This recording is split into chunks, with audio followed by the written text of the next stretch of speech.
আসসালামু আলাইকুম, আশা করি সবাই ভালো আছেন। তো বাসা থেকে বের হয়ে সোজা পাটিয়া ঘাটে এসে ফেরিতে উঠে রওনা দিলাম ঢাকার উদ্দেশ্য। তো ফেরিটা ছাড়বে আর কিছুক্ষণ মধ্যেই, তো আপনারা ভিডিওটা দেখতে থাকেন।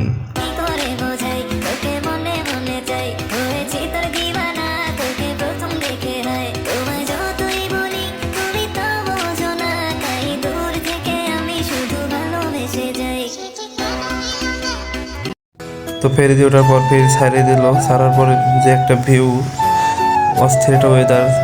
তো ওয়েদারটা দেখতে দেখতে চলে আসলাম নদীর মাঝপথে।